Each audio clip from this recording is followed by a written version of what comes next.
पढ़ने जा रहे हैं रेडियस ऑफ एटम का नाम का टॉपिक। तो सब रेडियस ऑफ एटम के अंदर क्या पढ़ते थे, दो एटम है, इनके बीच की रेडियस, इन दोनों का रेडियस है आर, ठीक है।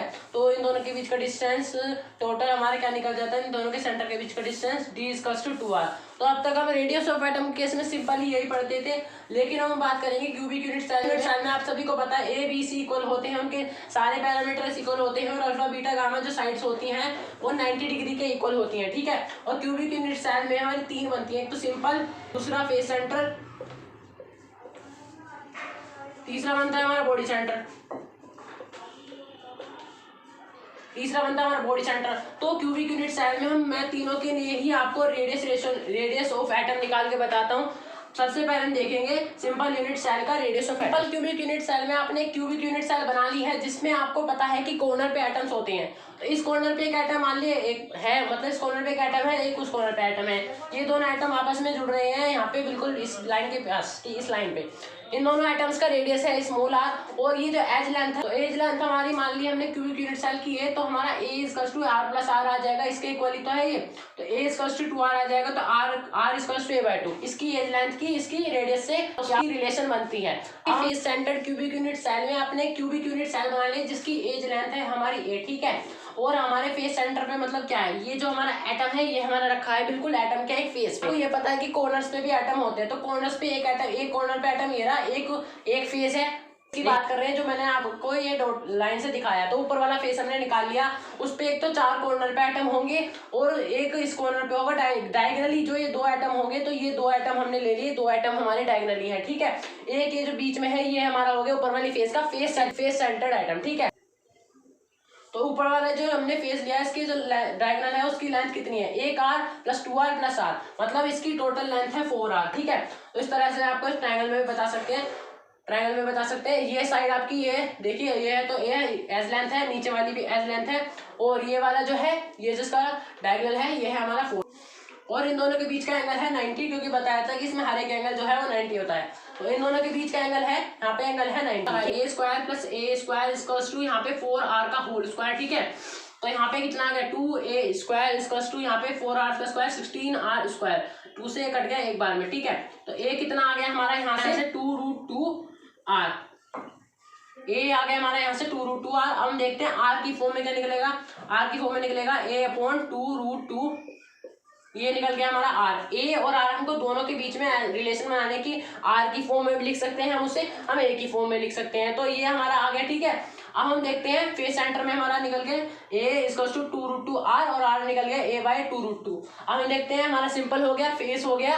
अब हम देखते हैं बॉडी सेंटर। बॉडी डायगोनल पे है आपके जो तीनों आइटम है। बॉडी डायगोनल क्या होता है, जैसे आपके कमरे की एक ये ले लीजिए और एक नीचे वाली जो बिल्कुल यहाँ नीचे कोने में होगी, बिल्कुल एक नीचे कोने में होगी, तो ये जो 2 कोने में मिलकर बनती है इन्हें कहते हैं बॉडी डायगोनल। एक ऊपर वाला फेस और एक उसी कमरे का बिल्कुल कोने का दूसरे वाला फेस, तो वो होता है हमारा बॉडी डायगोनल। तो इस बॉडी डायगोनल पे हमारे 3 आइटम है, ये भी हमारा 4r ही आ रहा है, लेकिन इसमें हमारा क्या आएगा 3a² = 4r का होल स्क्वायर। अब ये क्यों कह रहा है ये मैं आपको बताता हूँ, क्योंकि थोड़ा 3D में इमेजिनेशन करके हमने 3D ट्रायंगल में बताया है कि तीनों को सम करके यही आएगा हमारा, ठीक है, 4r², ठीक है। तो 3a² = 16r², ठीक है। तो a आ गया 4r/√3 और r आ गया √3a/4। तो इस तरह से हमने दोनों में रिलेशन निकाल ली है, अलग अलग तरह से बॉडी सेंटर में भी निकाल ली, फेस सेंटर में भी निकाल ली, सिंपल सेंटर में भी निकाल ली, सिंपल क्यूबिक में भी निकाल ली। अब मैं तीनों की आपको समरी बता देता हूँ। ये रही आपकी शॉर्ट समरी। आपकी सिंपल क्यूबिक की रैंक मतलब आपके जो एटम आते हैं उस यूनिट सेल के अंदर, तो रैंक मतलब एक एटम आता है और रेडियस रिलेशन मैंने आपको निकालने बताइए, r = a/2 and a = 2r, ठीक है। Face centered cubic unit cell में आपकी रैंक मतलब 4 मतलब 4 एटम आते हैं और r = √2a/4, और ठीक है, और a क्या होता है 4r/√2। और बॉडी सेंटर में यूनिट में भी क्या कर सकते हैं, 2 तो हमारे होते हैं रैंक मतलब 2 तो आ सकते हैं एटम उसके अंदर, और r क्या होता है √3/4 और a क्या होता है 4r/√3। तो इस तरह से आपको मैंने रेडियस रिलेशन बता दी है एज लेंथ के साथ 3 केस में, सिंपल क्यूबिक में, फेस सेंटर में, बॉडी सेंटर में। अब हम बात करते हैं packing fraction and packing efficiency की। हम बात करेंगे हम पैकिंग फ्रैक्शन के बारे में, कि हमारा पैकिंग फ्रैक्शन क्या होता है, उसके बाद हम बात करेंगे पैकिंग एफिशिएंसी के बारे में। तो आइए देखते हैं पैकिंग फ्रैक्शन क्या होता है। पैकिंग फ्रैक्शन होता है वॉल्यूम ऑक्यूपाइड बाय आइटम्स, मतलब जो भी वॉल्यूम ऑक्यूपाई करी है हमारी आइटम्स ने, एक तो वो, दूसरा volume occupied by unit cell, unit cell के अंदर जो भी हमारी वॉल्यूम ऑक्यूपाइड हुई है एक वो। तो ये हमारी बात होती है, वो होती है हमारी पैकिंग फ्रैक्शन का। इसका मैं आपको ठीक से बता देता हूँ। वॉल्यूम ऑक्यूपाइड बाय एटम, देखिए जैसे ये रही आपकी यूनिट सेल, तो ये रही आपकी यूनिट सेल, इसमें जितने भी एटम हैं उसके बाद जो इसमें फ्री स्पेस बचता है एटम्स के बीच में, जो इनके है दो एटम्स के बीच में दो वॉल्यूम ऑक्यूपाई होती है, और उसके बाद जो फ्री स्पेस बचता है उसको हम डिवाइड कर दें यूनिट सेल के वॉल्यूम से, तो हमारा आ जाएगा पैकिंग फ्रैक्शन ऑफ एटम। तो पैकिंग फ्रैक्शन ऑफ एटम, ठीक है, हमारा आ जाता है एटम की वॉल्यूम को डिवाइड करने से यूनिट सेल की वॉल्यूम को डिवाइड कर देंगे तो आ जाएगा हमारा पैकिंग फ्रैक्शन। इसी तरह से हमारी पैकिंग एफिशिएंसी क्या होती है, फ्रैक्शन को आप 100% मतलब परसेंट में कन्वर्ट कर दीजिए तो आपकी बन जाएगी वो पैकिंग एफिशिएंसी। अब देखते हैं पैकिंग एफिशिएंसी का पूरा फॉर्मूला क्या होता है। वॉल्यूम ऑक्यूपाइड बाय एटम्स, ये रही है हमारी पैकिंग एफिशिएंसी आगे की। वॉल्यूम जो इतनी भी हमारी एटम्स ने ली है उसको हम डिवाइड कर दें volume occupied by unit cell. Unit cell की जितनी वॉल्यूम हमारे पास आई है उसको 100 से मल्टीप्लाई कर दें तो हमारी आ जाएगी पैकिंग एफिशिएंसी। और हमसे पैकिंग फ्रैक्शन पूछा जाए तो पैकिंग फ्रैक्शन का मतलब है कि जितनी एटम्स ने वॉल्यूम ऑक्यूपाई करी है उसको डिवाइड कर दें यूनिट सेल की वॉल्यूम से, तो हमारी आ जाएगी पैकिंग फ्रैक्शन और पैकिंग एफिशिएंसी इस तरह से। तो हमने क्यूबिक यूनिट सेल बना ली जिसकी एज है ए, तो एज लेंथ है क्या हमारी, वॉल्यूम ऑफ यूनिट सेल मतलब वॉल्यूम ऑफ क्यूब। आप सबको पता होगा कि क्यूब की वॉल्यूम क्या होती है, क्यूब की वॉल्यूम होती है ए क्यूब, मतलब एज लेंथ का क्यूब कर देंगे तो हमारी वॉल्यूम ऑफ यूनिट सेल आ जाएगी, ठीक है। और एज लेंथ का आपको ये रिलेशन पता है, ए इक्वल्स टू होता है 2r। A equals to 2r आपको अभी मैंने पहले बताया कि रेडियस ऑफ एटम में कि ए इक्वल्स टू 2r आपका रेडियस वो होता है सिंपल क्यूबिक यूनिट सेल में। एज लेंथ और रेडियस जो होती है एटम्स जो होते हैं, यहाँ पे जो एटम होते हैं रेडियस एटम्स बने हैं इनकी रेडियस है r, तो हमारी ए इक्वल्स टू 2r होता है। ये अभी हम रेडियस ऑफ एटम में पढ़ के आए हैं। रैंक हम देखते हैं, रैंक इसमें पहले रैंक कितनी होती है, रैंक इसमें होती है 1 एटम, मतलब रैंक का मतलब होता है कि इस यूनिट सेल के अंदर कितने एटम आ सकते हैं। तो मैंने आपको बता रखा है कि कॉर्नर पे और हर कॉर्नर का कंट्रीब्यूशन होता है 1/8, तो टोटल मिला के हमारे हो गए 1 एटम, उसी को हम कहते हैं, उसी को हम लोग कहते हैं रैंक, ठीक है। तो रैंक देख लिया हमने पहले, उसके बाद हमने देख लिया वॉल्यूम ऑफ यूनिट सेल, और पहली चीज हमें पता है कि एज लेंथ क्या है हमारी 8। फ्रैक्शन कैसे निकालेंगे, पैकिंग फ्रैक्शन निकालने के लिए सबसे पहले मेरे पास फॉर्मूला है वॉल्यूम ऑफ ऑक्यूपाइड। जितने भी हमारे आइटम्स हैं उन्होंने जो वॉल्यूम ऑक्यूपाइड करी है वो अपॉन क्या आएगा, वॉल्यूम ऑफ यूनिट सेल आएगा हमारा, वॉल्यूम ऑफ यूनिट सेल हमारा अपॉन में आएगा। तो volume occupied by atoms, total atom कितने हैं, एक एटम, तो एक है हमारा टोटल एटम। और एक एटम कैसा होता है, स्फेरिकल, तो एक स्फेयर की वॉल्यूम क्या होती है 4/3 पाई आर क्यूब, ठीक है, 4/3 पाई आर क्यूब, ठीक है। और ये हमारी हो गई रैंक यहाँ पे 1, ठीक। अब हम देख लेते हैं कि हमारी वॉल्यूम ऑफ यूनिट सेल है हमारी ए क्यूब, और आप सभी ने भी यहाँ पे पढ़ा है ए इक्वल्स टू होता है 2r, तो हमारा ए इक्वल्स टू 2r रख देते हैं हम, इक्वल्स टू 2r होता है, ए इक्वल्स टू 2r रख देंगे तो 4/3 pi r cube upon 2r cube, 8r cube से r क्यूब हमारा हो रहा है कैंसिल, 4 से ये कट रहा है 2 बार में, तो यहाँ पे क्या चला जाएगा, तो हमारा टोटल पैकिंग फ्रैक्शन कितना आ रहा है, हमारा π/6 फ्रैक्शन क्या आ रहा है हमारा 0.52 आ रहा है। इसे डिवाइड करके देखिए आपका इतना ही आंसर आएगा। तो पैकिंग फ्रैक्शन हमारा आ रहा है 0.52। अब आपको पैकिंग फ्रैक्शन पता चल गया, आप पैकिंग एफिशिएंसी निकाल सकते हैं इसकी। पैकिंग एफिशिएंसी मतलब पैकिंग फ्रैक्शन को मल्टीप्लाई कर दीजिए 100 से, 100% मतलब उसका परसेंट में कन्वर्ट कर दीजिए। तो यहाँ पे 0.52 को आप 100% से मल्टीप्लाई करेंगे तो हमारा आंसर कितना आ रहा है 52%। तो हमारी पैकिंग एफिशिएंसी आ गई 50। तो हमारी पैकिंग एफिशिएंसी इस तरह से निकल के आ गई 52%, मतलब हमारी यूनिट सेल के अंदर 52% एरिया ही हमारे एटम्स कवर करते हैं। इसका मतलब सीधा सीधा ये हमारी सिंपल क्यूबिक यूनिट सेल होती है उसमें हमारा 52% ही वॉल्यूम ऑक्यूपाई करते हैं हमारे एटम्स, बाकी स्पेस जो है उसमें खाली रह जाता है। तो अब आप यहाँ देखिए वॉइड स्पेस, आपने पैकिंग फ्रैक्शन पूछ लिया, पैकिंग एफिशिएंसी पूछ लिया, पैकिंग एफिशिएंसी आ रही है हमारी 52%, तो आपका वॉइड स्पेस कितना आ रहा है 100% में से आपको 52% माइनस करना पड़ेगा। तो आपका 52% माइनस करके आ रहा है 48%। आपका वॉइड स्पेस आ रहा है 48%। इसका मतलब ये है कि आपकी एटम में 48% खाली जगह पड़ी रहती है सिंपल क्यूबिक यूनिट सेल में। एक एटम होता है क्योंकि यूनिट सेल के अंदर जो एटम होता है वो सिर्फ यूनिट सेल का 52% वॉल्यूम ही ऑक्यूपाई कर पाता है, बाकी स्पेस जो है हमारा वो वॉइड पड़ा रहता है। तो वॉइड स्पेस और आपको पैकिंग एफिशिएंसी आपको याद रखनी है। वॉइड स्पेस तो आप आराम से निकाल लेंगे, आपको पैकिंग एफिशिएंसी हर क्यूबिक यूनिट सेल की याद रखनी है। Packing efficiency and packing fraction of BCC में हमारा क्या आ रहा है, हमने एक बीसीसी ले लिया है, इसमें हमारे बॉडी सेंटर पे एक एटम रखा है और हर बार की तरह आपको कॉर्नर पे तो पता है कि कॉर्नर पे हमारा एक एटम रखा है।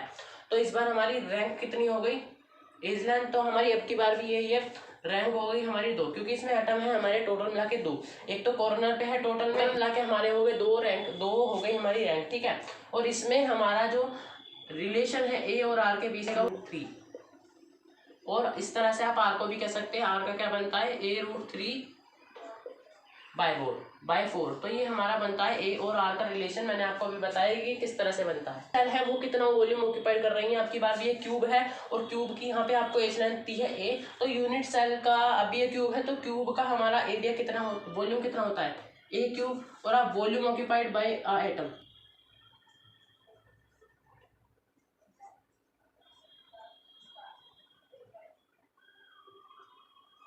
एक एटम कितनी वॉल्यूम ऑक्यूपाई करेगा, एटम्स होते हैं स्फेरिकल शेप, और इस एक स्फीयर का वॉल्यूम कितना होता है 4/3πr³। तो 4/3πr³ एक एटम का हमारा हो गया वॉल्यूम हो गया। दूसरा हमने लिख लिया यूनिट सेल का वॉल्यूम कितना है, हमें ये पता है ए और आर के बीच का रिलेशन कितना है, हमें ये पता है कि यूनिट सेल के अंदर कितने एटम है, हमें ये पता है कि एज लेंथ कितनी है। तो अब इन सब चीज़ों को मिला के हम packing efficiency and packing fraction निकालेंगे बीसीसी के अंदर। यहाँ पे पैकिंग फ्रैक्शन निकालेंगे हम volume occupied by atoms upon volume of unit cell. Volume occupied by atoms कितने एटम्स से, हमारी रैंक निकली थी 2, तो यहाँ पे हमारे हो गए 2 एटम्स। और मैंने आपको बताया था एक एटम स्फेरिकल शेप का होता है तो उसका वॉल्यूम होता है 4/3πr³। यूनिट सेल आपको पता है, मैंने अभी बताया था ए क्यूब होती है, यहाँ पे हमने लिख दिया है। अब सिंपल इसे हम आर की जगह हम ए वाली टर्म्स की वैल्यू पुट करेंगे, तो 8π आर की जगह हमने पुट करा a√3/4 का होल क्यूब अपॉन 3a², ठीक है। तो यहाँ पे क्या आ रहा है 8π, क्या बच रहा है 8πa³, 3√3/64 अपॉन 3 × a³, ठीक है। तो यहाँ पे हमारा इससे 64 से यहाँ पे 8 टाइम्स कट गया और a³ से हमारा a³ कट गया, 3 से हमारा 3 कट गया। तो टोटल देखिए हमारा क्या बचा π√3/8 हमारे टोटल आंसर बचा, π√3 π√3/8 ये हमारा टोटल पैकिंग फ्रैक्शन बचा है। अब हम यहाँ पे पाई की वैल्यू रख के packing fraction finally values term में निकाल लेते हैं। 3.14 √3 की वैल्यू होती है 1.73/8। आपको टोटल सोल्व करने के बाद मिलेगा 0.68। तो यहाँ पे हमारा पैकिंग फ्रैक्शन क्या आ रहा है, टोटल सोल्व करने के बाद 0.68, पाई की वैल्यू सब रखने के बाद 0.68 हमारे पास आ रहा है पैकिंग फ्रैक्शन। अब हम इसको रख के देखते हैं पैकिंग एफिशिएंसी में। पैकिंग एफिशिएंसी क्या होती है, पैकिंग फ्रैक्शन इंटू 100%।